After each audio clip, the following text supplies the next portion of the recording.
Alhamdulillahirabbil alamin wassalatu wassalamu ala asyrafil anbiya'i wal mursalin wa ala alihi wa sahbihi ajma'in. Rabbi shrah li sadri wa yassir li amri wahlul 'uqdatam min lisani yafqahu qawli. Allahumma salli ala sayyidina Muhammad wa ala ali sayyidina Muhammad. Assalamualaikum warahmatullahi taala wabarakatuh kepada semua yang hadir pada Coffee Talk pagi ni.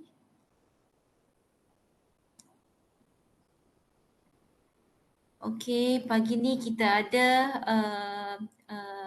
TS Dr. Muhammad Anwar Mat Isa, dari iExplore Tech Sdn Bhd. Apa khabar Dr. Anwar? Alhamdulillah sihat. Okey. Alhamdulillah Doktor, kita bertemu lagi lah setelah perjumpaan kita pada tahun 2019 Doktor. Kalau Doktor masih ingat lah kursus blockchain. Betul, saya pergi ke UMT. Ya, betul. Kan, berjumpa dengan you all sekali. Okay, and then Alhamdulillah Doktor, antara peserta yang hadir pada blockchain kursus blockchain hari tu ada di sinilah, okay. Antaranya ya Doktor, antaranya saya sendiri Doktor. Betul. Dan juga Dr. Shu, okay. Dr. Shu ada sini, tadi dah ada, mungkin dah terkeluar lah. Okay.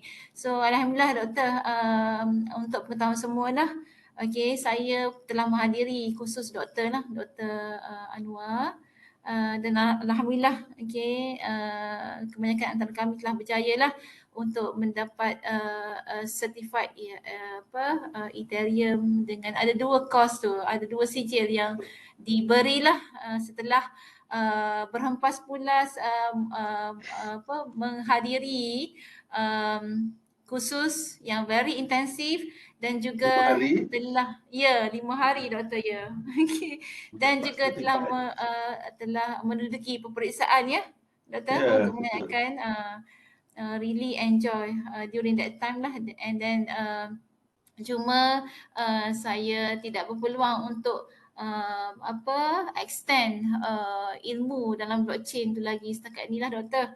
So insyaAllah dengan perkongsian Dr. Anwar pada pagi ni di bawah tajuk blockchain in Malaysia, diharapnya sahabat-sahabat di sini dapat extend lagi untuk projek penyelidikan masing-masing di dalam bidang blockchain lah, terutamanya yang boleh diimplementkan di UNIZA sendirilah insya-Allah. Okey, sementara sebelum memulakan sesi Coffee Talk ni, izinkan saya untuk memperkenalkan sedikitlah latar belakang Dr. Anwar, TS Dr. Anwar. Okey, Dr. Anwar nama penuh adalah Dr. Muhammad Anwar Mat Isa. Okey, sekarang memegang jawatan sebagai Chief of Technology, CTO di iExplore Tech, dan berpengalaman selama 22 tahun dah. So bidang yang berusaha doktor dalam research and development 40 tu adalah dalam bidang embedded system, cryptography, formal methods, blockchain and smart contract, dan juga IoT, IR 4.0, dan juga dalam bidang international relation.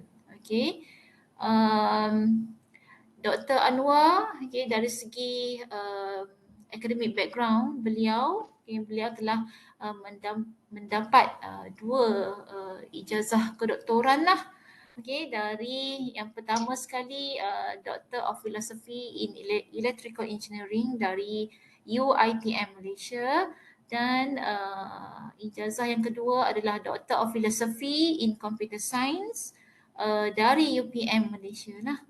okay, dan bachelor degree, Bachelor of Computer Science, okay, System and Networking first class yang telah mendapat anugerah the Best Student Award lah dalam Convocation Unit 10, okay, yang diadakan pada waktu tu lah.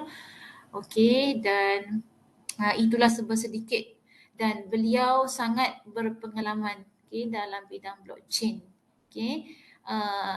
Dan doktor juga sekarang masih khidmat nasihat dari Prof. Dr. Ramlan ke, doktor? Betul, Prof. Ramlan Okay. still supervise saya sampai sekarang walaupun dah habis PhD. Alhamdulillah, still aktif Prof. Ya, Dr. aktif. Ramlan ya. Okey, alhamdulillah. Ya.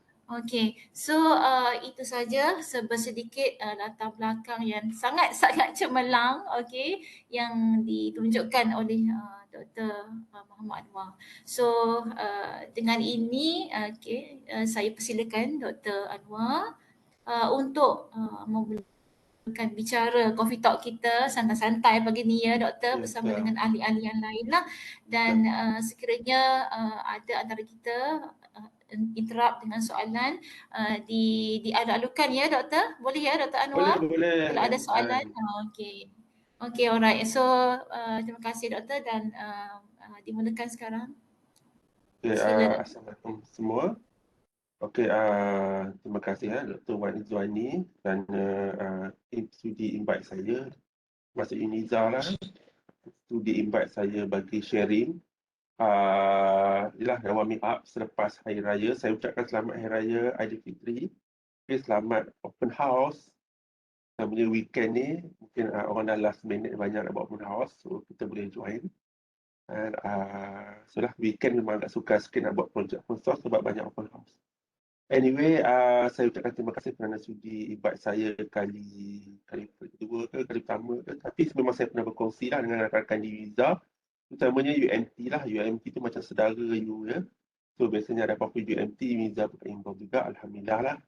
Okey, untuk pagi ni saya ingin berkongsi lebih kepada pengalaman saya melibatkan diri dalam projek berkaitan dengan distributed ledger teknologi di Malaysia lah. Bukan nak cerita pasal blockchain sangat, pasal teori-teori tu banyak. Tapi saya akan share sedikit. Sebelum saya mula, saya nak confirm sesi kita berapa jam sebenarnya? Dengan Dr. Azwani? Berapa jam sesi kita? Sejam ke 2 jam? Sejam doktor. Sejam. Sebab saya ni pantang dapat bagi peluang bercakap. So saya boleh sampai 1 hari. Okey, sejam saya akan. Okey. Slide saya sebenarnya semalam saya bagi perkongsian dengan apa? Dengan duty UMP UMP adalah satu universiti lain. So slide itu lebih kurang 2 jam. So saya akan guna sebab topik yang sama, saya kongsi balik dengan you all, cuma you all sejam. So saya akan lebih express lah. Okey, saya akan share screen sekarang. Mohon komen kalau nampak. Okey,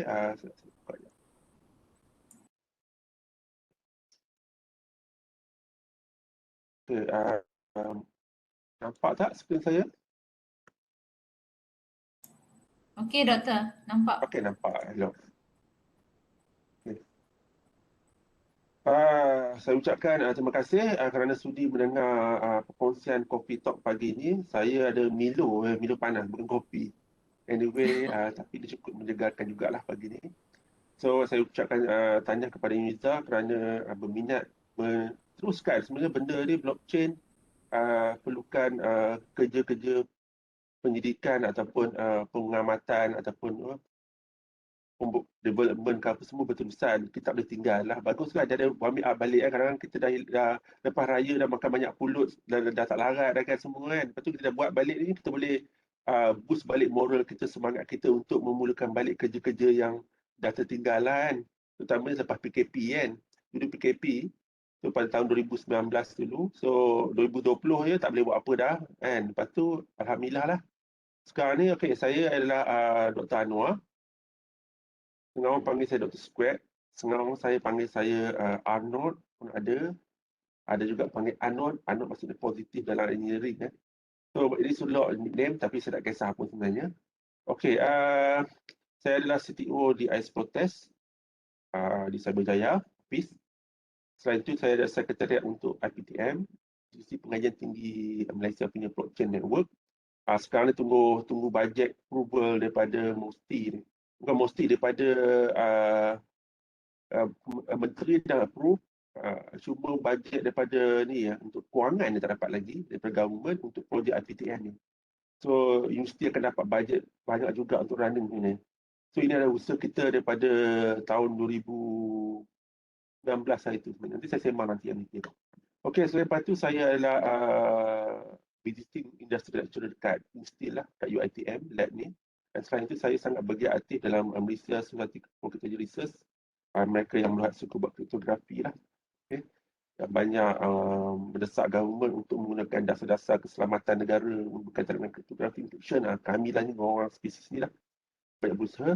Sebelum itu saya juga suka bercakap bahasa Melayu sebab kita nak mendukung cita-cita Perdana Menteri kita lah kan, nak mempromosikan bahasa Melayu sebagai bahasa antarabangsa.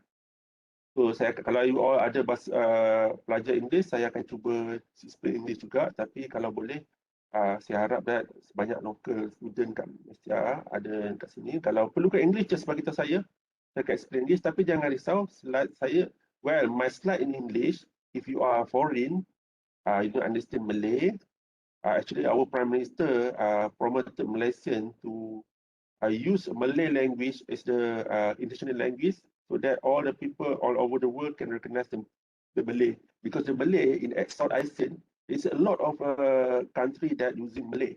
So that's why today I'm going to talk most of them using Malay. But okay, if you have question, you can ask Malay in English. If you really need in English, just tell me in the chat. I cannot see right now. Just voice up and tell me that you want to have English explanation on certain slide.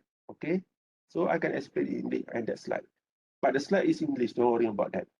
Okay, today, learning objective, the most important part is that we want to look at the big picture, what we want to understand or try to grab what is the trend of the blockchain. This is my mining.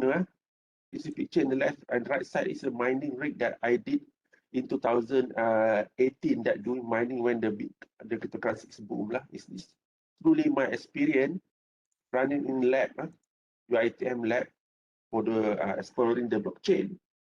So okay, that another thing is that I want to share with you guys about I insisted to talk about emerging of the jihad cycle. This will update you where is the blockchain.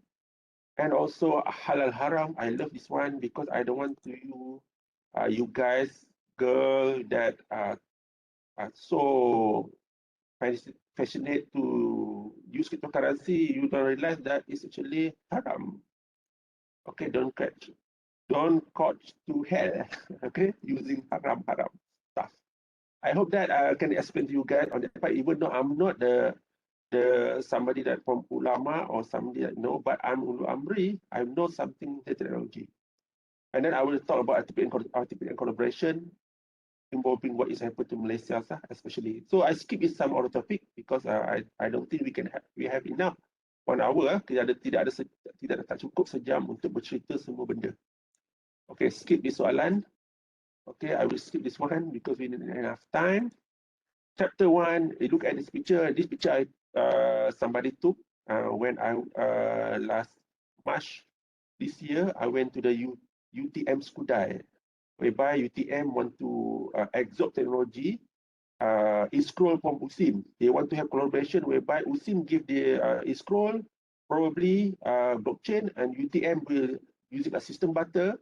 UTM will give them probably the election system for MPP to the using blockchain. After this, they will develop to the USIM and they will start to share the technology without pay. I think somebody develop, they share with others in the IPTM collaboration. So that means they will cut off a lot of the cost lah. So this will increase the collaboration between university. I will discuss later on this what is happened in the UTM and USIM. So for introduction, everybody know about Bitcoin. If you do not know what is Bitcoin, then it means you are totally lost lah in the what happened in the trend scene. I believe that in 2016, Bitcoin is something like if you do not know Bitcoin, that means you are a caveman. Okay, you somebody that live in the on a tree. Okay, in the jungle. So that means Bitcoin is another payment method after the after all the Mastercard, Visa, everything. Bitcoin is another one that accept globally. I love the I do not say that I love Bitcoin, but the technology, I love the technology, but the way implementation in the, I don't want to go to detail about Bitcoin, but it is really horrible and terrible capitalism happen behind the whatever Bitcoin work lah. So I don't want to describe because we have very short time. So there is a lot of capitalism there, and then abusing the end user like us. Okay, anyway, if you have a cryptocurrency, you do not need to register to any bank. So just download the mobile app. Make sure that you be careful because in the Play Store or Apple Store, there is a lot of scam cryptocurrency wallet. Looks similar with the original one. When you do transfer, they will go to scammer account, a very dangerous one. So, okay, let's say you have some account, for example, Jetcash or Bitcoin, doesn't matter. You have your own address, somebody address, your friend address. You want to send to your friend, you just scan the QR code, and then you just put the amount and then click send. That's it. It took around probably a couple minutes or couple second, depend on the blockchain implementation. So you transfer the money or cryptocurrency to your friend. So very fast, right? The friend maybe live in the Israel. If you love Israel or support Israel, you may have also friend in Palestine, for example. You want to support Palestine, you send cryptocurrency to them to help them. Okay, that's an example whereby you can send everywhere. Doesn't mean even they blocked by geographical. As long as they have internet, you can receive the cryptocurrency. And in the cryptocurrency or blockchain technology, all the transaction we can see the record, since the beginning of the transaction. If you are using online banking, you're only limited to 3 months. Last 3 months, you can see the transaction. But in cryptocurrency, you can see detail. Everybody, there's the beauty, or probably there's some privacy issue here. Everybody can see the transaction from which account send certain amount to another account. But we do not know who's on the account, but we know that the transaction happened at this moment, date, and with this amount from who account sender, and then who received the cryptocurrency. So that's mean everything is there. So that very ledger is available for everyone. So that's a little bit on the cryptocurrency. Don't be afraid to use cryptocurrency. Okay, this is my example cryptocurrency from my wallet. You see that this amount 1.100Z, this actually that I did mining on my devices here. Okay, I received the payment of the mining. When 2018. See that? Actually, at the moment, Z price quite high, so I do mining in Z price. Even now, I believe that Z price is around $300 something. I don't know. I no longer do mining. I sell everything on my devices. Okay. Okay. First is that we want to differentiate between what is the blockchain technology and then somehow the existing technology. Right now, we are using central database architecture, whereby when everybody, for example, if you want to submit your grant application, FRGS, all the grant whatever from KPT, you go to central server, and then you get a lot of problem when you want to submit last date. Okay, kalau submit hari terakhir itu memang last minute tu confirm you punya komputer akan, you jangan marah komputer you, bukan masalah komputer you yang slow, tapi server dah slow sebab ramai sangat pensyarah nak submit grant application. Sebab tu dia ada batch dia umpat dekat RMC level untuk elak masalah ramai pensyarah dan serentak. Itu pun tak selesai masalah. Sebenarnya kalau last date tu memang confirm akan hang. That's a bit challenging. So topology, so when you look at the gambar sebelum tadi tu, memang dia centralized. Semua pergi ke tengah. Post proof of stake is another consensus algorithm di mana dia menggunakan konsep decentralized, dan satu lagi lah distributed. Nanti saya sembang lebih detail pasal perbezaan antara ni lah. Okay.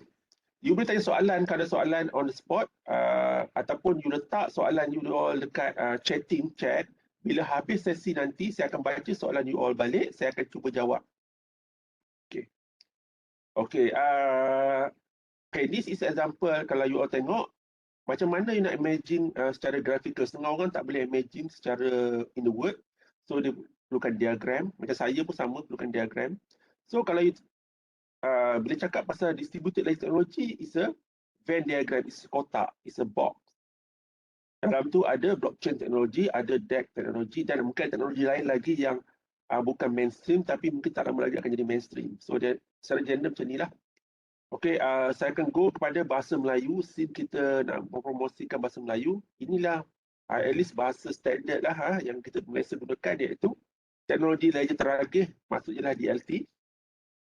And then kalau inilah memang terminologi yang digunakan oleh Cybersecurity Malaysia dalam dokumen rasmi ya. So kita gunakan terminologi ini. And then saya berkongsi dengan Sirim juga. Sirim pun menggunakan terminologi yang sama. So that's mean the Malaysia standard pun menggunakan yang ni. So kita gunakan bahasa ni lah kalau kita menulis dalam bahasa Melayu lah.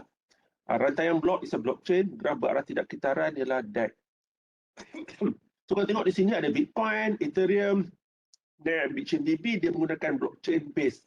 Transaksi dikumpul dia macam ni. Kalau blockchain maksud dia you ada transaksi, you kumpul transaksi tu masuk dalam box. Lepas tu tutup box tu barulah you seal the box and then baru transaksi tu kira approved. Okay, completed, executed. Dalam DEX, Hyperledger ataupun Tangle Sys ni, transaksi masuk, transaksi baru execute terus. Dia tak ada kumpul-kumpul lah. So secara mudahnya kita nampak kalau blockchain ni macam bus. Kalau you tunggu kat bus stop, you pergi bus stop, bila ada ramai orang akan ramai-ramai akan, kalau ramai sikit pun, biasanya bus akan berhenti di perhentian, dia akan tunggu orang naik dulu.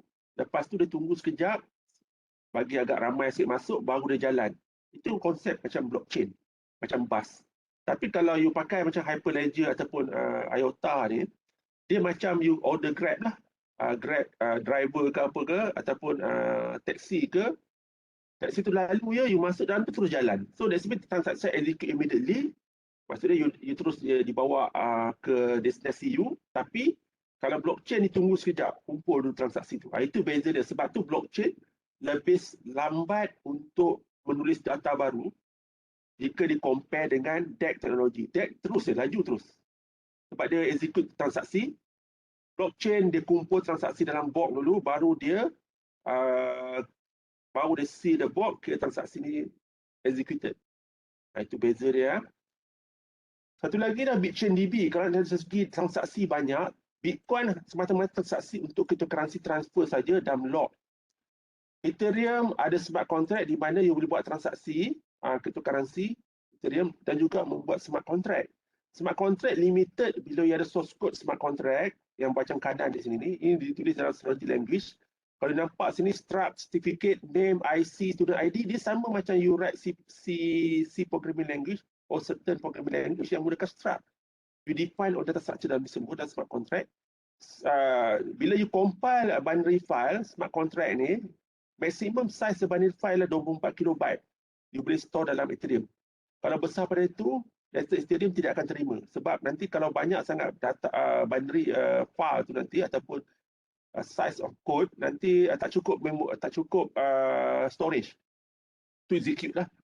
So that's why Ethereum pun dia macam bukan programming language you gunakan Java apa semua ataupun C++ ke, tapi dia limited size yang code tu, smart contract limited size, iaitu 24 kilobyte after compile binary file. So that's limitation of coding when you are using smart contract. That's a limitation sebenarnya. Saya nampak banyak message hantar tu, nanti saya jawab di ujung lah ya.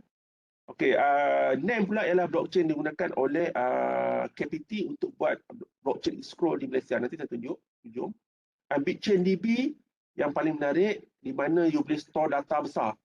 Dia menggunakan MongoDB, iaitu non-SQL database. It's a database tapi dia bukannya dia non-SQL teknologi. Okey, dia ada SQL teknologi dan non-SQL teknologi. You pun kena tengok Google, Wikipedia lah kalau yang tu, beza dia. So far saya memang ada projek yang ni. So kalau simpan data yang banyak, data NFT ke, better NFT berkaitan gambar, video, visual, mungkin digunakan BitchainDB untuk simpan data yang banyak. Besar maksud saya. Bitcoin tak ada simpan data, just lock. Ethereum boleh simpan data tapi very limited size of state. name pun sama, actually dia macam clone of the Ethereum, cuma dia modify platform tu. PationDB boleh simpan data yang banyak besar, macam patient record, yang detail, gambar X-ray mungkin tak apa efisien, tapi benda-benda yang agak size besar tu, di mana Ethereum tak boleh, dia masih boleh. NFT dia adalah platform di mana you boleh upload gambar you, video you semua ke dalam platform NFT, and then you boleh dapatkan profit lah, jual. Tapi kebanyakan NFT banyak scam sebab bila you upload, orang lain, there is no copyright control lah. Tak ada copyright control, menimbulkan problemnya lah, orang boleh kelon balik, orang boleh, even the platform tu boleh tipu you, dia you hantar tapi jual, tapi actually tak dapat pun profit tu. So problem NFT sekarang ni sebab tak ada copyright control, tak ada government control, so bahaya sebenarnya kat luar. So that's a bit on the technology. So saya rasa itu, that's a bit on technology. So actually ada banyak lagi persembahan di sini, saya skip sajalah. Ini lebih kepada generic knowledge. Okay, kita tengok emerging technology. Ramlan actually bagi sharing masa inilah kolaborasi di USIM masa nak develop, nak implement scroll USIM. So ini Ramlan dan saya. So gambar yang tunjuk ke tengah bagi kongsian lah. Ramlan tengah bagi sharing pasal halal haram sebenarnya, syariah. Cuma Ramlan tak ada, saya bagi sharing 2 slide ya. Kalau ikutkan Ramlan panjang lagi slide dia. Okay, whatever happen teknologi yang berlaku sekarang ni semua berkaitan komunikasi. Kalau tak ada komunikasi, tak adalah teknologi, whatever connectivity yang ada sampai sekarang ni. Sekarang kita tengok pada peringkat awal, kita ada 5G. Okay. So kalau tengok di sini pada peringkat awal sekarang ni lah, 5G nak pergi masuk 6G, tak lama lagi. So saya tak perlu detail, and despite, cuma yang pasti komunikasi, blockchain tak perlu laju sangat sebenarnya. Even you are using modem 56 kilobit, you dah boleh buat transaksi Ethereum dah. Sebab dia bukan menyimpan data yang banyak. Tapi kalau NFT mungkin simpan gambar, video banyak. Tapi kalau setakat blockchain transaksi Ethereum ataupun smart contract, dia size kecil saja. Data dia pun, kod dia pun 24 kilobyte. So kalau you menggunakan 64 modem kilobit, you menggunakan jaring ataupun TMNet zaman-zaman tahun 1996, so you dah boleh pakai blockchain. So blockchain is not heavy tedious network communication. So berkaitan industri revolution juga, kita perlukan circuit chip untuk running the whatever blockchain teknologi yang sedia ada sekarang ni untuk komunikasi ya. So komunikasi memerlukan teknologi of the electronic part. So benda semua teknologi berkaitan, barulah boleh ada yang kita tengok hari ni, iaitu hype cycle. Hype cycle ni menarik. Kalau yang tengah naik bukit ni, benda dalam penyelidikan. Kalau berada di puncak ni, benda tu dah jadi benda syarikat besar dah mampu beli, dah gunakan teknologi itu. Syarikat kecil mungkin tak lagi, gigatic company dah guna. Kalau yang turun ke bawah sampai sini tu, teknologi ni dah boleh Google dalam internet, boleh download dah. So bila ke bawah lagi, dah mula common things. Kat sini dah mature lah. Okay. So pada tahun 2014, cryptocurrency baru masuk, dah turun dah dalam keadaan cycle. Pada tahun 2015 pun sama ada, cuma dah crypto exchange dah ada. Crypto exchange ni nak bertukarkan dolar Amerika kepada cryptocurrency Bitcoin and vice versa, convert balik lah. So that's moment dah jadi biasa dah. Okay, dah turun bawah dah. Bawah ni perkara biasa lah. And then kalau tengok di sini IoT tengah naik semua, saya tak mau discuss yang lain sebab kita ada limited time. Actually slide yang saya share ni perlukan 1 hari sebenarnya, ataupun 6 jam ataupun 5 jam kongsian, kita buat sejam saja. Okey, sama 2016 baru blockchain naik. Blockchain naik bila Vitalik Buterin, the founder of Ethereum, dan juga Dr. Gavin Wood, the founder of Solidity, programming smart contract programming language, they propose of the implement writing a code into a blockchain, iaitu smart contract lah. So that's a term of blockchain popular 2016. So still under research. Okay, 2016. So blockchain actually is blockchain is a technology. Bitcoin also using blockchain, but at the moment pada peringkat permulaan memang blockchain tak popular, cryptocurrency popular. Tapi bila Vitalik Buterin dengan Dr. Gavin Wood introduce the smart contract teknologi, masa itulah blockchain mula naik. So that's mean it's no longer just cryptocurrency, but it's something that allow people to write code into the blockchain so that they can do something, some work automation. So pada tahun 2017, okay, saya pergi ke pasar seni di Melaka. Saya boleh nampak bersepah UAV drone jual dekat pasar, dekat market. That's mean blockchain pun berada hampir di situ. That's mean it's a common thing. Dekat market dah berlambak dah sebenarnya. So bila dah turun hype cycle ni, benda jadi common thing dah. And then pada 2018 dia ada, 2019 dah hilang lah. 5G duduk kat puncak. Di mana 5G ni teknologi dikontrol oleh China. Banyak patent China. Walaupun China negara paling banyak kopi orang punya lain, tapi China paling banyak patent on 5G. So kalau tak ada apa jadi? Maksudnya ialah teknologi yang blockchain bukan lagi emerging, tapi dah jadi ke business for IT ya. Dah jadi benda yang perlu ada. Dia bukan lagi emerging. So emerging ni sesuai untuk buat research. Kalau dah tak emerging tu, kalau you buat research pun, people takkan cite dia punya research publication. Very rarely lah dapat. Okay, tahun 2020 pun tak ada. Okay, tahun 2021 menarik. Homomorphic encryption tengah naik. Ini di mana ini paling penting, you boleh tengok Wikipedia. Saya rasa later on semua computer processing over the internet, termasuk currency ke blockchain, perlukan homomorphic encryption. Ini satu research yang menarik dan Mary sangat sukar. Okay. Saya dulu pun di Bingus ada start buat yang ni, tapi sangat sulit. Itu pun pada tahun 2009 kita dah start buat tengok yang ni. Tapi sangat suka teknologi. Di mana machine processing data. You hantar encrypted data dalam machine process encrypted data tanpa decrypt and dapat respon balik pun dengan encrypted. That means there's a very complicated algorithm, computing algorithm. And decentralized finance, okay, is related to blockchain. It's a banking system menggunakan blockchain teknologi. Non-fungible token ini berkaitan dengan NFT ya. Di mana you boleh jual beli creative media, video apa semua tu secara online. Lepas tu dia decentralized entity, di mana saya ada bersembang semalam dengan meeting dengan antara USIM dengan UTM. Dia orang nak provide decentralized entity so that when you are using blockchain, dia menggunakan blockchain untuk menggantikan debt apa semua lah. So the decentralized entity menarik. Itu di antara mungkin dia orang akan develop secara collaboration untuk IPTM lah. So itulah menarik yang ni sebenarnya. Nanti senang nak authentication, nak authenticate staff, nak buat voting MPP pelajar ke, untuk boleh verify dia student universiti tu, dia gunakan decentralized entity.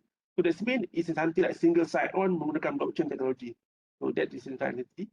Sangat menarik teknologi yang ni. Okay, nak naik bas ke apa pun, you tak payah dah provide IC, you gunakan decentralized entity, boleh naik bas semua, bayar bil ke, you macam ada buku hutang 555 ke, you dapat duit bantuan zakat ke, B40 ke, semua guna decentralized entity. So dia boleh buktikan you are the actual person. So untuk summary, kat sini kita tengok cryptocurrency, blockchain, digital twin berkaitan dengan NFT. Saya tak sempat sembang, tapi menarik. Decentralized entity dengan decentralized finance ni nampak macam benda biasa. Sebenarnya cuma dia provide saya bidang 4 ya. Homomorphic encryption ini pada kriptografi memang banyak AI tengah naik, AI sini pun kalau tengok lagi AI, semua AI. So that means it's about data analytics, machine learning, and then IoT platform, cloud computing mungkin dah tak popular dah sebab dia common thing dia semua pakai cloud. So it's no longer teknologi yang emerging, diperlukan.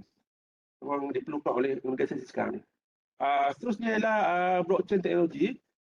So kalau tengok di sini blockchain teknologi, okey, secara generalnya blockchain menggunakan block, Tangle menggunakan transaksi base, and Hashgraph ialah Hyperledger menggunakan transaksi base. Dari segi performance memang sangat laju blockchain. Slow, blockchain paling slow. Yang laju kedua yang Tangle laju sebab transaksi base, yang laju lagi Hashgraph 3. Yang paling laju lagi so far Hashgraph lah ataupun Hyperledger. Walau bagaimanapun untuk menulis data dalam blockchain ataupun dalam Tangle ke Hashgraph ke DLT, menulis paling laju ialah Hashgraph ataupun Hyperledger. Untuk baca semua laju. Baca semua laju, tapi isu dia nak write data baru yang katakan dia slow, blockchain slow. Tapi kalau nak baca data existing data memang sangat laju, hampir sama semuanya. Okay, so Isu ialah ni ialah isu menulis data baru dalam blockchain dan size of data. Itu yang problem sekarang ni. Sebab tu ada benda-benda lain. Okey, comparison ini penting kalau nak bezakan kenapa nak pakai blockchain, sebab bukan dia betul blockchain ni fancy. Setengah orang tu ada database. Tapi actually kenapa orang nak pakai blockchain is something like blockchain is seksi lah. Kalau cakap pasal blockchain seksi. Kalau cakap pasal database dia okey. Database. So that means people want to have something that is a very fancy thing. But kenapa nak pakai blockchain? Saya nak bagi tahu kat sini. Kenapa nak pakai? Dari segi technical, bukan pasal fancy things. Architecture, of course, decentralized versus centralized. Network performance faster because ada banyak blockchain node. So blockchain node banyak, so that means kadang-kadang you letak node ni dekat satu dekat Uniza, satu dekat KL, dekat Putrajaya. Kalau nak access ke PT data, baik you access node yang nearest dengan you. Buat apa you nak pergi ke PAC ke Putrajaya? Contohnya kan. So that means accessing the nearest node we provide the services. So that means many blockchain node lagi faster access the nearest node. It's macam something like shortest path algorithm lah. You access node and nearest one and tak overload, okay? Tapi kalau you gunakan contohnya center server macam KPT Grant tu, you connect to one server dekat Putrajaya, memang habislah bandwidth server tu. Okay, that's a challenging. That's why you pilih format. Security forensic. So in blockchain, whatever change in state of the data in the blockchain is recorded in the old block. Kalau you ubah state yang baru dalam blok yang baru, katakan blok pada blok nombor 100, value dia you ada cryptocurrency Ethereum 10. Pada blok nombor 101 you bagi pada orang lain 2 Ethereum, you tinggal lagi 98. So orang boleh tengok balik pada blok 101 tinggal 98, tapi kalau orang pergi pada blok 100 dia akan nampak balik rekod dia ada 100 token 100 Ethereum. Blok 99 pun ada 100 lagi, blok 98 pun ada 100. Tapi blok yang latest ada rekod yang baru, iaitu blok 101 ada 98, blok 102 98 sebab dia dah bagi kepada orang lain kan.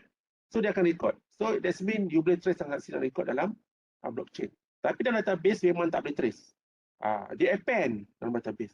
So kalau somebody cuba hack pensyarah punya meja, bilik, pergi ke desktop pensyarah, tukar grade A, markah dia, memang ada berlaku, pecah pintu semua kan, tukar grade A.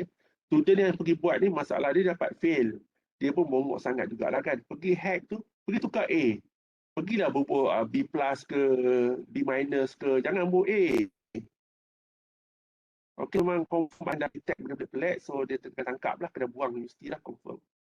So nak buat jahat pun kena bijak sebenarnya. Walaupun you bijak buat do hacking. Okay. And then system backup. Original copy each blockchain node. So that means each blockchain node simpan kopi yang sama, state yang sama dalam node yang lain. Katakan ada 10 node, all node akan ada replicate data yang sama. So you tak payah buat backup dah. Kalau satu komputer down ke crash ke, you ada 9 lagi. Okay, mungkin you ada 9 node running dalam cloud. Tiba-tiba cloud tu crash jahanam ke apa ke, you ada satu lagi node running locally PC, gunakan PC buruk 10 tahun lepas, yang penting storage dia cukup besar, you link dengan cloud tu, walaupun cloud dah jahanam, ada 9 node jahanam, tinggal lagi satu node PC desktop lama tu, simpan all the state blockchain, tu you ada still copy.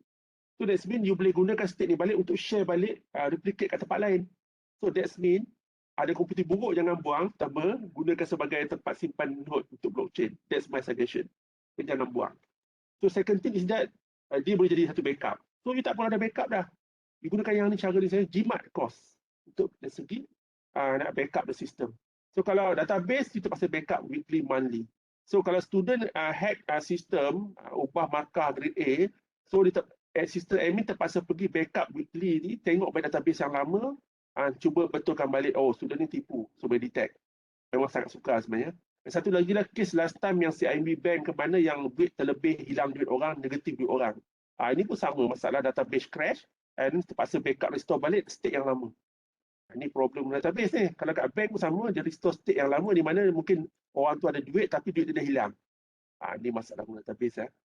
So that's mean dia tak ada real time backup. Blockchain memang real time backup kat tempat lain.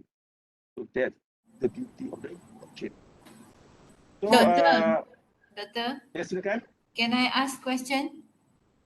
Yeah, yes, go on. Okay, doktor, I have a real case whereby my friend lah, dia CIMB Bank. Okay, CIMB Bank Betul. after dapat duit gaji yang sebelum raya hari tu, berapa hari bulan, kalau tak silap dalam 25 hari bulan 4 hari tu yang sebelum raya tu. Dapat duit gaji and then okay lah, lepas tu ada satu SMS lah sampai pada dia malam lah, lebih kurang pukul 11 malam tu. And then dia pun tak kiranya ignore lah, just ignore lah SMS tu, tak ada apa lah, ingat kata ada apa lah, macam SMS biasa.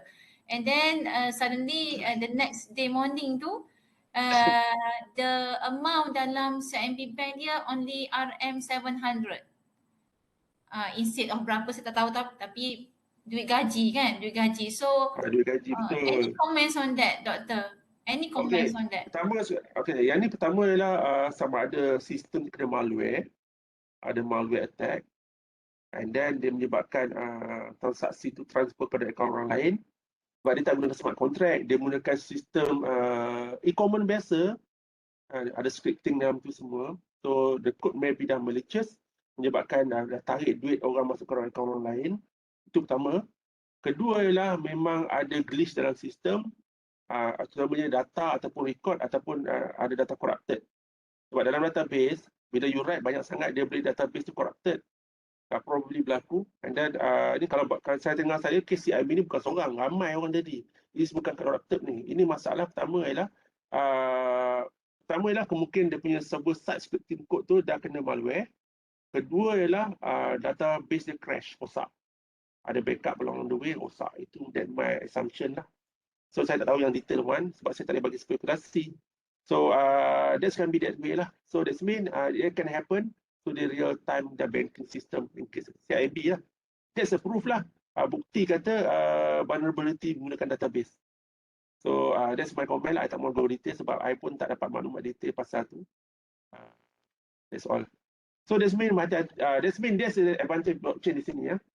Selain pada tu, downtime positive update. So blockchain tak ada downtime macam banking. Kalau you guna bank to you ke CIMB Click ke, pukul 12 malam tak ada guna. I biasanya guna 12 malam ke atas nak buat transaksi company. So dah tak dipakai lah. Sakit hati juga lah. Okay. So kalau blockchain anytime you pakai. Kedua ialah you boleh satu node rosak ke kena deny service ke, you ada banyak lagi node lain. So you connect mana-mana node yang ada because dia menggunakan teknologi peer to peer. P2P.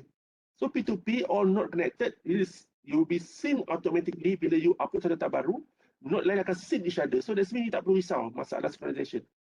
Semua automatic dan downtime memang tak ada menggunakan teknologi blockchain. Sebab tu orang pilih blockchain lagi satu sebab dia masalah dia selesai. Maksudnya kalau you sebagai admin jaga blockchain node ni, you hanya fikir nak up node baru ataupun nak ganti node rosak saja. You tak perlu fikir nak backup banyak benda, masalah downtime, tak ada masalah. It's no longer a problem. Denial of service attack sama macam downtime sebab dia ada satu node down, ada mungkin ada 10 node lagi running. So tak ada masalah. Downtime, 24 hours working system. It's something like mission critical system. Yep. Bila tu tanya kot Silakan. pun dah tutup dah. Okey, ini bila Dr. Anwar compare antara blockchain dengan website and normal database ni, jadi menarik jugalah. Nak tanya satu soalan. So blockchain ni once kita dah add transaction, dia it is impossible untuk tukar balik kan, untuk ubah data tersebut kan? Possible sebenarnya.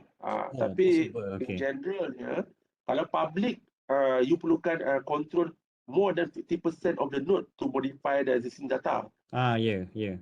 51% attack dia panggil. Okay. Kalau pakai private blockchain pula, kalau you running dekat bank ke kat universiti, you private blockchain, orang dalam boleh tukar lah selagi dia ada control of the node. Still boleh tukar, okay. Tapi orang luar memang tak boleh lah. So yang faham tadi, tengok kata tadi, blockchain ni dia macam linked list lah. Dia satu list yang bersama. Of course dalam tu linked list. Betul, semua linked list. Semua linked list. So kalau kita nak ubah one node yang kat tengah, one data yang dekat tengah, maknanya kita nak update something dekat tengah tu, adakah kita boleh ubah that data sahaja ataupun kena ubah data tengah tu, Data yang sambungan linked list tu akan detect hash value berubah. Okey.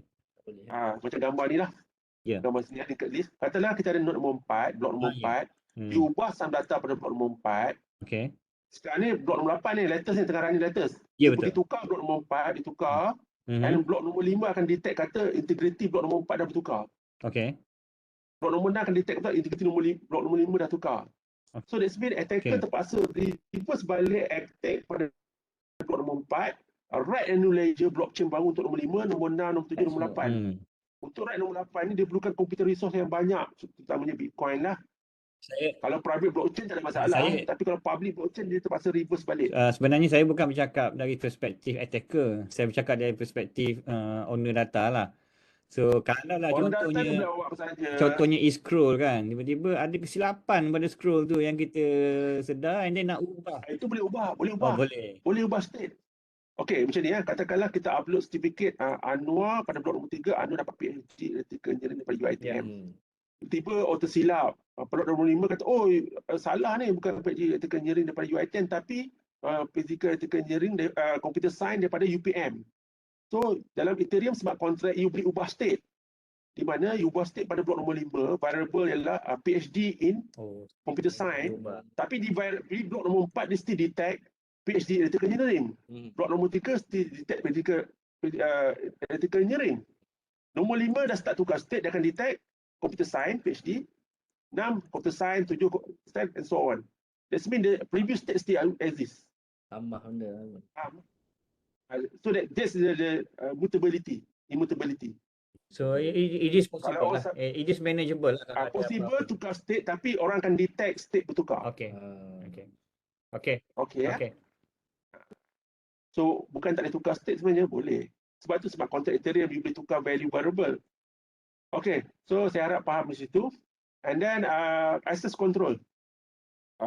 Untuk access control dalam term of Ethereum blockchain, kita boleh guna permission access can be protected, utamanya untuk write data lah. Baca mungkin tak boleh protected kalau data tu dalam blockchain, di luar orang boleh baca data dalam blockchain. Tapi kalau dari segi write data baru, kita boleh control. Untuk pengetahuan semua, data dalam blockchain in general public semua ni tak encrypted. Data tidak di-encrypted secara automatik oleh blockchain. So blockchain is not secure or privacy enable. Faham semua? Ulang balik. Data tak encrypted and data you akan nampak plain text. So blockchain is not secure. Blockchain is about integrity. Dia gunakan hashing algorithm. And kedua ialah digital signature nak prove the ownership of data. Faham? Jangan kata blockchain itu secure. Security perlukan 3 elemen, iaitu saya skip terus yang ni lah, saya pergi terus ke slide yang ni. Confidentiality encryption, di mana blockchain tak provide yang ni. Dia hanya provide integrity dan authentication. So that's mean data you kalau nak secure in term of the confidentiality, you kena encrypt the data you, baru simpan dalam blockchain ataupun simpan dalam smart contract. Faham? So ini penting, kebanyakan orang nampak blockchain secure dia kata ingat semua yang ada. Tak ada. Yang daripada semua ni availability ada, blockchain, non-proliferation ada, yang ni semua ada, kecuali confidentiality. In the mainstream blockchain lah. Hyperledger ada provide some kind of encryption, tapi it's not really public one lah. Public blockchain is a private one. So that's mean mungkin non-mainstream blockchain ada, diorang dah buat, tapi untuk the mainstream tak ada encryption. Okay. I hope that you faham. Blockchain is not perfect. Okay. And last one is that you boleh buat programming. Let's say you buat Android ke iOS ke, you boleh connect mobile app. You boleh connect terus ke blockchain node tanpa perlu ada web server. Okay, you tak perlu ada web server. You just connect mobile app you ke apa ke, semua tu terus ke blockchain node. You boleh access data, you boleh write data baru. So that's the fancy about the blockchain. You tak perlukan web server ataupun database. So dia kena implement directly lah. So kalau you gunakan SQL, you terpaksa guna MySQL lah. Okay. And even MySQL is not a programming language, it's just programming database language. So you terpaksa buat another scripting untuk web server apa semua. Tapi dalam blockchain, you write Android ataupun iOS mobile app, terus access ke blockchain. So that's more fast because you tak perlukan you boleh access mana-mana node yang ada. Sebab dia macam you gunakan torrent. You just imagine you gunakan torrent, BitTorrent. BitTorrent mana ada simpan data dalam web server. Dia simpan chunk of data dalam node-node yang berkongsi data tersebut. Dia sama lah ni. Macam torrent lah. Okay, that's a little bit on the comparison. Saya harap you all faham. Kita ada masa lebih kurang 7 minit lagi. So saya nak skip banyak slide. Saya nak pergi ke Malaysia terus. Halal haram saya pergi kot. Ini penting. Okay. Pertama, blockchain is a technology. Dia bukannya halal atau haram, dia teknologi. It depend how you use it. Macam mana orang guna teknologi itu. Jadi baiklah. Jahatlah. So, cryptocurrency the most popular blockchain application. Okay, cryptocurrency not regulated. Everybody with sufficient knowledge can establish new token of cryptocurrency. So that mean kalau you ada attend training saya tu, yang 5 hari tu confirm you boleh buat create new token Ethereum. Confirm. Okay, you copy paste je daripada orang lain. Okay, cryptocurrency price dikontrol oleh supply, demand and specification. Harga mungkin akan turun 300%, tiba-tiba naik 1000% dalam masa 10 minit by pump and gun investor. Okay, most popular cryptocurrency is Bitcoin, backed up by nothing except proof of work. Okay. And then the most popular trading volume is a Tether. Itu conversion between USD dollar kepada cryptocurrency Tether, 1:1. Okay, backed up by fiat lah USD. Gambling is the most daily trading by cryptocurrency. Tak lama lagi bila World Cup lagi lah gambling banyak.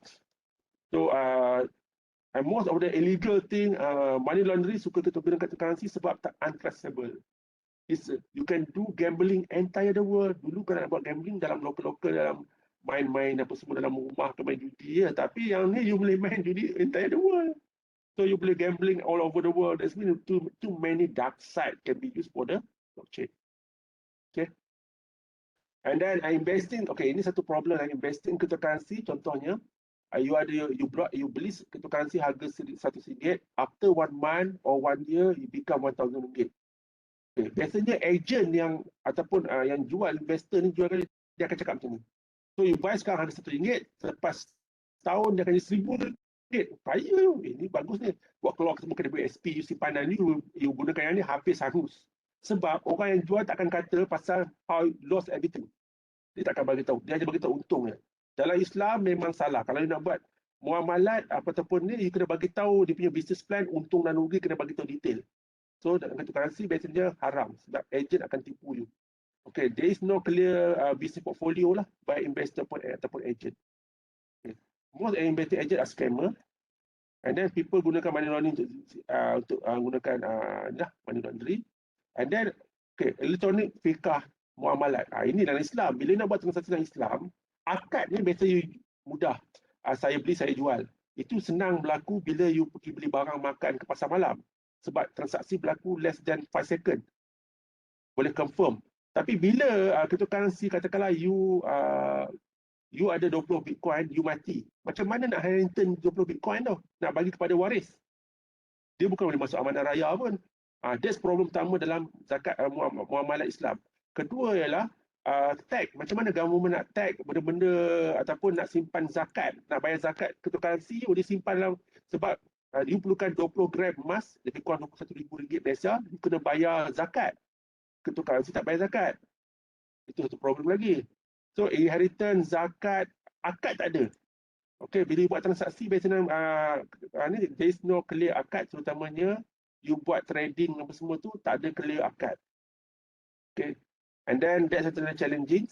And then banyak lagi bila you buat dengan banyak kan yang paling teruk sekali lah ni lah investor lah ataupun scammer agent lah, janji you bagi janji bunga, janji emas, tapi actually tak bagi tahu, at the end you lost everything. So yang ni kena hati-hati, banyak penipuan. So paling cara mudahnya kalau nak guna cryptocurrency ni bagi saya almost all haram except yang boleh bagi saya nampak macam harus ya ataupun makruh lah. You ada contohnya you nak transfer, nak bagi bantuan kepada, nak buat niat kerja baik ni, bukan nak main gambling. You nak bagi bantuan kepada Palestin. So you convert, katakan you ada RM1,000, you convert kepada Bitcoin RM1,000, and then you hantar menggunakan Bitcoin wallet, hantar kepada penerima di Palestin RM1,000 Bitcoin wallet, RM1,000 equivalent to Bitcoin. Orang tu terima kembali kepada cash ataupun dalam mata wang Israel ke, mata wang Palestin ke, ataupun USD dollar ke, dia convert untuk beli makanan ke apa semua. Itu tak apa, you gunakan hanya Bitcoin network sebagai macam platform transaksi untuk transfer, bukannya buat investing. Clear ya? Yang tu still okey. Sebagai Ulul Amri, itu still harus ataupun dekat macam makro lah. Yang lain, saya suggest sebabkan tak follow Muhammad Islam, haram. Jangan argue dengan saya dah. Sebenarnya orang kata mesti halal sebab dia nak buat duit. Okey, macam orang main forex lah. Okey. So dia mesti nak, orang yang nak tu mesti dia akan defend juga kata dia halal. Makruh lah, dia cuba kata makruh lah, tapi memang terus terang lah, memang semua tu memang penipuan. Okey. Seterusnya ialah saya akan pergi ke Malaysia punya case study. Okay, saya skip yang lain. Kau tengok sekarang ni sekarang ni saya berkhidmat sebagai subject matter expert dan juga vendor di Sirim. Sirim nak gunakan serial number untuk yang ni. Serial number ke produk semua ni ada blockchain selepas ni. Saya tengah develop sekarang ni dengan Sirim. So banyak sekarang nak pergi blockchain, terutama Sirim dengan Cyberteam Malaysia lah. Dia orang antara benda yang standard Malaysia kan. So dia banyak involved. And then satu lagi lah, ini Prof Nopik masa saya jumpa di SIM dulu, yang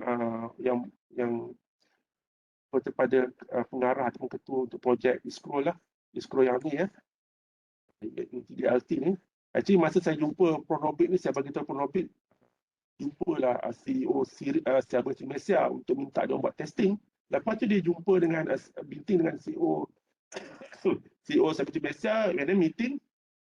And somehow Cyberteam Malaysia agree untuk buat testing verify UniDLT ni secara percuma. So sampai sekarang lepas tu saya pergi, saya di belakang ni. So sebab saya SMB subject matter expert Cyberteam Malaysia, bila ada blockchain ni saya kena pergi sekali. So kita orang visit developer dia orang ni developer dia, saya ketua head developer dia daripada Holland. Company Access ni foreign company ya, Luxtech nama dia. So yang develop is Scroll. So kita orang bantu untuk buat, saya bantu CSM untuk buat testing lah. So far tak ada progress lagi pasal testing yang ni. So saya tak pasti apa, mungkin sebab COVID ke. Saya harap selepasnya ada testing untuk verification lah untuk yang ni. And satu lagi lah, USIM sekarang ni mendapat untuk projek IPTM Scroll, IPTM project ni, IPTM Scroll untuk USIM. CSM bagi juga percuma untuk verify ke, bukan percuma lah, portion of it untuk verify smart contract kot. Secara macam hampir percuma lah, lebih kurang untuk untuk verify dan scroll of USIM. Di mana USIM scroll bukannya UniDLT. Okay, dia customize version daripada IPTM project. So di mana UTM pula nak ambil selepas ni, kau tengok di sini. Okay, mobile app ni, ini antara daripada IPTM punya UI, IPTM blockchain certificate. So lepas tu dia orang customize it. Saya tunjuk nanti ya. Inilah member yang involved dalam IPTM testbed setup. Bukan universiti directly, tapi researcher daripada universiti yang involved. Okay, dalam network ni. Ini pada tahun 2019, di mana kami sangat aktif nak set up the network. Inilah sekretariat yang create the first block di Cyberteam Malaysia ya. Ini Puan Hazlin, ini Prof Hamdan sebelah saya. So kita orang set up Genesis Block 0, itu IPTM punya Genesis Block untuk yang running blockchain tu. Di dalam bilik yang di create analysis.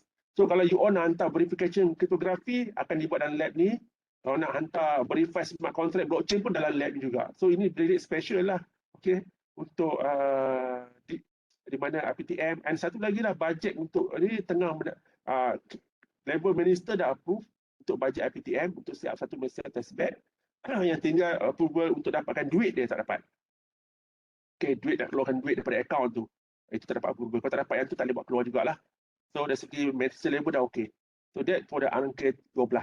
So kalau dapat tu lega lah, kita dapat budget banyak untuk deploy IPTM secara berluas. Okay, projek lain. Kau tengok di sini. Cyberteam Malaysia ada buat projek Smart Pay.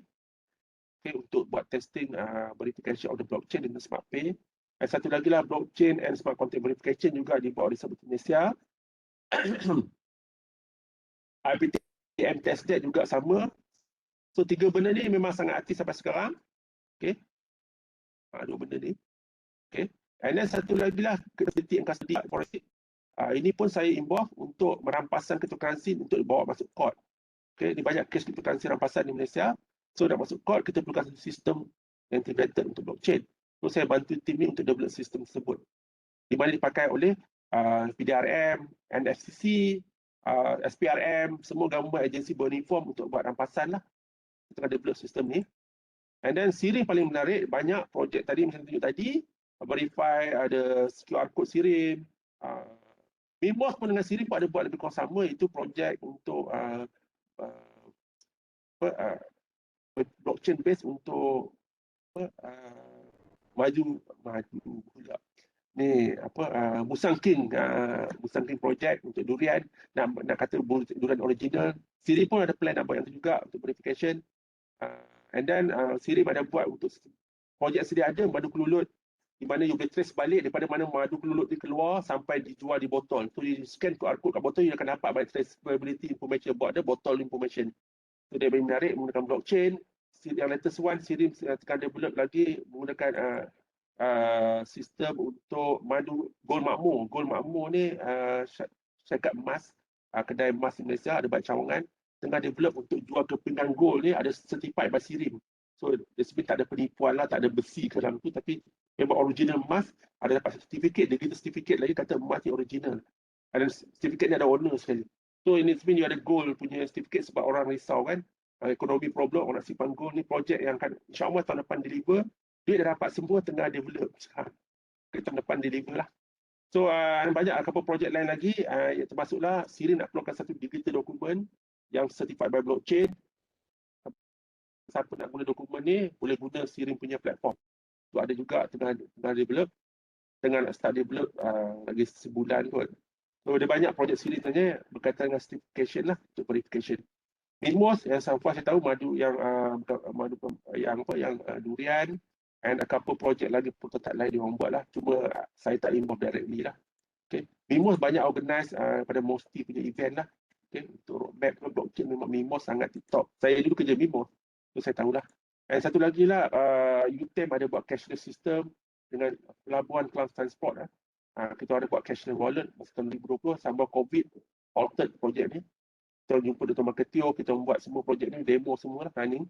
And NFT Music Chain tengah buat dengan Dr. Muzaffar, sekarang tengah buat, dia build sekarang ni, NFT untuk Sabahan. Dia orang menyanyi, kan orang Sabah banyak nyanyi art, semua dia orang nak share, nak dapat profit, bantu orang-orang Bumi Putera Sabah.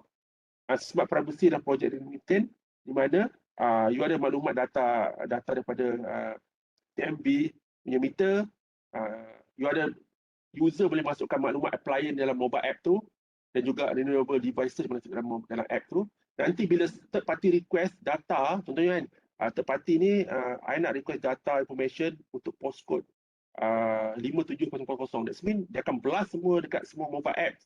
User, TMB punya user yang ada mobile app ni, mobile app tu akan tahu daripada company mana request data, and then dia akan tick mana-mana dia nak bagi data. So bila bagi data tu kepada third party, dia akan dapat point daripada TMB. Ni dia. Ni macam privacy lah, dia bagi tahu maklumat dia, so dia akan dapat maklumat, dapat token lah. Ataupun reward point. Ya. Minta maaf Tuan, kita ada dalam 5 minit je lagi. Betul, saya nak habiskan slide ni. Okey. Okey. Micro credential untuk certificate untuk subject base. Dia bukan untuk syllabus base. So untuk subject base ni, yang menarik ialah dikumpul banyak subjek you ambil di UiTM Shah Alam, nanti you akan dapat satu degree. So blockchain certificate verification sama macam USIM, sama macam KPTVM, sama macam e-scroll yang Uniza pakai sekarang kot, yang lebih kurang lah. Cuma dia gunakan platform lain. Satu lagi lah NFT platform, di mana kita nak develop untuk menggunakan NFT, ada patent dan copyright, di mana syarikat itu didaftar di bawah Koperasi Malaysia. Memang NFT yang legal punya, tengah collaborate antara international label sekarang lah. Ini benda yang paling saya rasa, benda yang mungkin nak tahu apa berlaku di Malaysia. And existing one, kalau tengok di Uniza ada, Uniza boleh tengok, macam contohnya USIM buat, boleh bekerjasama dengan USIM, saya boleh kenalkan kalau you nak, you dapat kolaborasi, source code semua dapat. Projek ni semua source code dapat. IPTM kolaborasi dapat source code, you boleh modify, customize apa you nak. So ini adalah kolaborasi antara IPTM project, ini mobile app dia, okay, yang boleh di customize. semua source code dikongsi. So some of the things that kalau you nak tengok buku pun ada satu buku menarik. Ini buku ni ada content of dah habis stok kat Shopee saya rasa. So you boleh minta kat saya, kot saya ada beberapa kopi yang boleh kongsi dengan you all. So inilah usul scroll, UTM pun nak ambil teknologi yang sama. So saya tak ada apa-apa dah, cuma saya tunjuk sini, at the end blockchain ni, okay, take or leave. You nak guna blockchain, pastikan blockchain tu, how ke blockchain technology potentially benefit us, rather than how we can make our problem fit into the blockchain technology paradigm. Ini paling penting. Okay? Pastikan you gunakan blockchain untuk solving your problem, bukannya nak dapat fancy thing daripada blockchain. You cuba solve problem gunakan blockchain tanpa tahu adakah blockchain boleh solve ke tak. Okay, selain pada tu, okay, ni ada actually hujung tahun ni ada training Exporter provide, so that kalau you berminat you boleh join lah. Nanti slide saya akan share dengan organizer, nanti you boleh download lah. You boleh dapat slide ni, cuma slide ni tak boleh dikongsi pada public lah. Sebab ada gambar orang banyak kan. So ada gambar orang ni mungkin ada privacy issue. Ini macam NFT jugalah, you tak boleh share gambar orang sesuka hati tanpa kebenaran dia orang. So you boleh ambil slide ni, keep for yourself nanti. So at the end, banyak lagi event-event, so saya tak sempat kongsi gambar. So ini nak kontak saya yang ni lah. Okay, saya akan pergi ke bahagian chat. Tak maaf, drag panjang. Bila sembang ni, dia seronok sikit.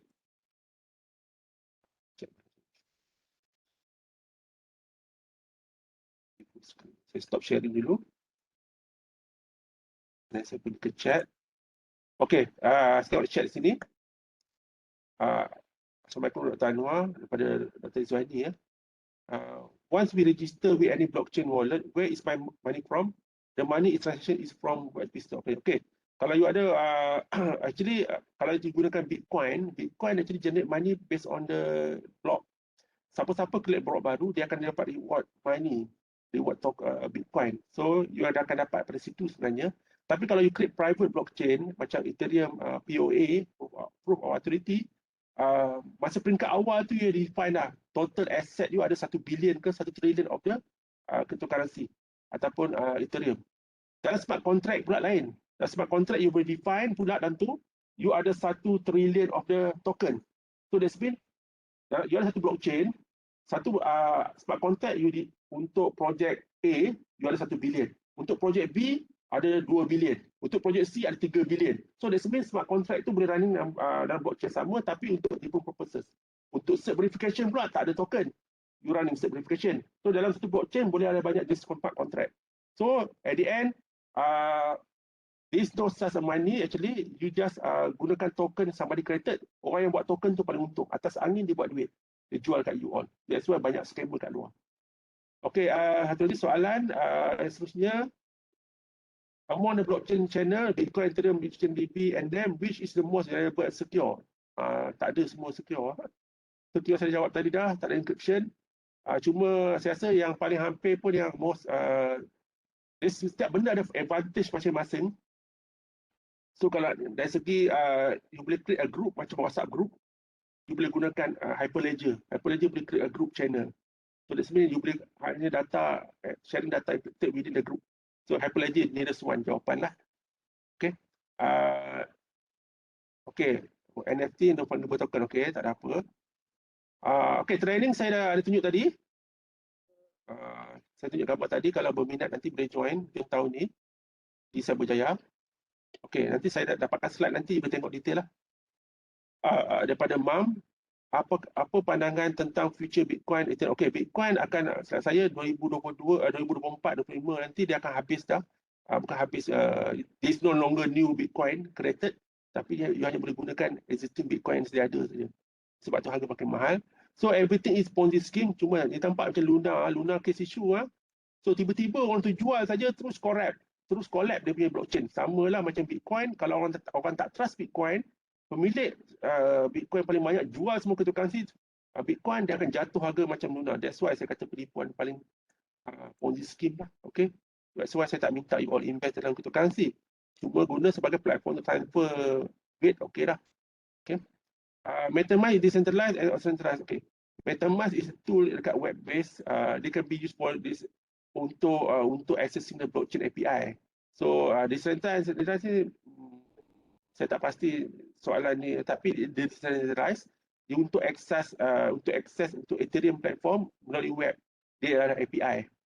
Okay, so dia bukannya something that special untuk decentralized. Dia ada API, okay, untuk akses ke blockchain Ethereum menggunakan web base. Bukannya decentralized, of course decentralized lah. Okay, jawapannya decentralized aku di sini. Itu saja jawapan saya. Saya minta maaf terlajak panjang. Ada soalan lain silakan. Ataupun dah stop dah. Saya minta maaf. Sila kalau ada soalan lagi.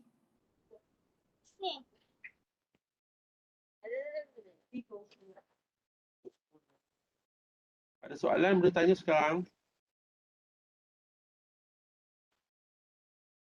Doktor, setakat mana dah implementation untuk blockchain untuk banking in Malaysia ni, Doktor? Untuk apa? Sensor. Bank Bank. dekat Malaysia ni. Okey, bank ada yang menggunakan dia untuk international komunikasi. Dia menggunakan last time dia gunakan Ripple untuk international transfer. Itu saja kot. Tak level lebih daripada tu lah. Dari segi nak migrate you nak migrate tak boleh suka hati migrate ke blockchain lah. Sebab blockchain ada limited function. Dia tak macam database. Database boleh bersimpan besar, laju. So dia orang tak ada engineer yang boleh buat itu dari. Sebab tu dalam internet ada decentralized bank kan, decentralized konsep bank di mana dia cuba tapi still tak regulated. Ada case bank macam ni lah, macam case Luna ni kan. Dia cuba macam bank, at the end dia collapse sebab tak regulated. So there is no low control directly sebab dia Kuko something nama dia kan. Sebab dia siapa-siapa saja boleh jadi boss of the project. So dia bukannya control by government, that's why problem. So macam Malaysia, China ada digital yuan yang orang kata dalam tu backup by Bitcoin blockchain teknologi. Malaysia pula Dr. Azman cuba nak apply grant nak buat macam lebih macam tu lah. Baru nak apply grant nak buat FRJS. Saya jadi members lah. Itulah level Malaysia tu. Okay. Tak ada pergi jauh sangat lah. Okey, terima kasih Doktor. So, soalan lain ada lagi ke? Kita boleh ambil sesi panjang sebenarnya lain kali kalau ada kelapangan lah untuk detail up ataupun tanya soalan siap-siap ke kat saya ke, boleh jugalah saya buat sharing untuk menjawab soalan saja. Okey. Ataupun boleh terus email pada doktor ke? Semua soalan yang ada. Email nak jawab tu saya nak typing teruk jugalah kan. So dah explain cara buat. Saya boleh buat tak apa, you just collect soalan nanti saya cuba jawab dalam video, nanti saya share dalam YouTube lah. Okey, Kalau boleh, perlu lah, kalau banyak insya-Allah. sangat. Okey. So kalau semua dah tak ada soalan, okey, alhamdulillah. Okey. Di atas perkongsian oleh Dr. Anwar,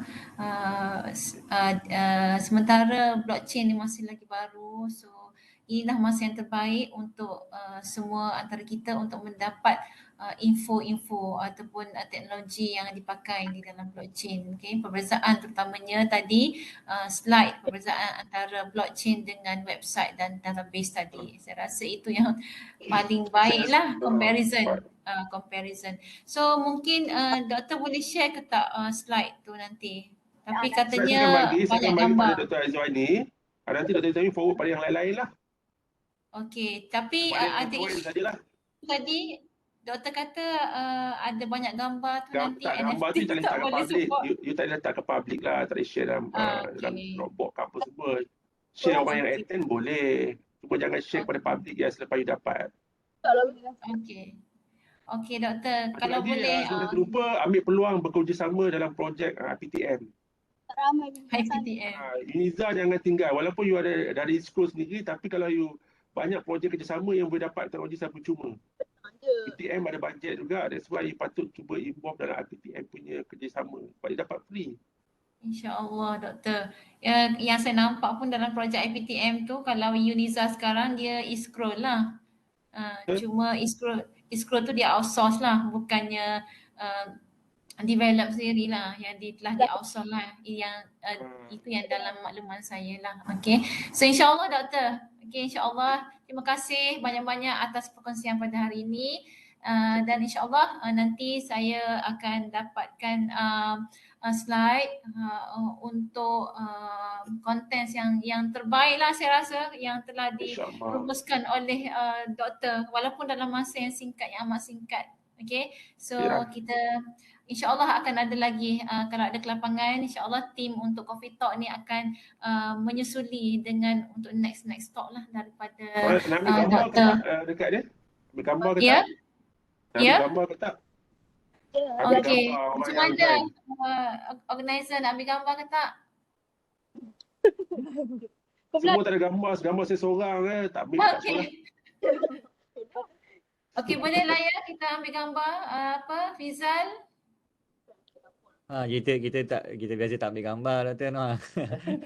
Tak apa, dia tak mau ambil gambar tak ada masalah. Boleh Saya je tak nak kisah ambil. Okey, siapa-siapa yang nak on camera boleh ambil gambar sekejap. Okey. Tak bukan apa, you nak record kata you ada event lah kan, bukti. Aktiviti persatuan you all. Dia tu bagi aku lah Bob. Dia kata ada pendrive. Dia kelabu. Minta on lah kamera, siapa yang boleh on kamera tu. Kelabu. Masa sekejap. Okey. So Fizal ambil gambar ya Fizal. Fizal snap ya. Dia promo. Okey, Fizal snap ke?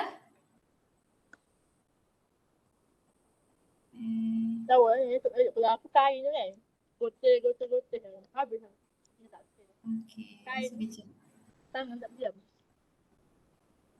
Macam ni. Okey. So siapa yang nak snap ni? Kalau bukan tu kan. Orang tengok, dua orang cari. Okey. Okey. 2, 3. Oh, okey, next lagi.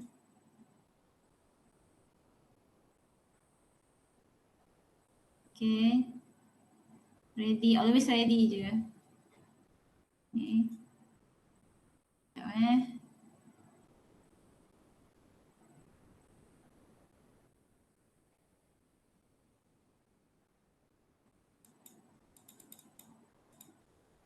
Okay, so terima kasih semua. Okay, so insyaAllah InsyaAllah kita jumpa lagi dalam sesi ya. Ya. So kita sudahi dengan tasbih kifarah dan juga surah Wal-Asr.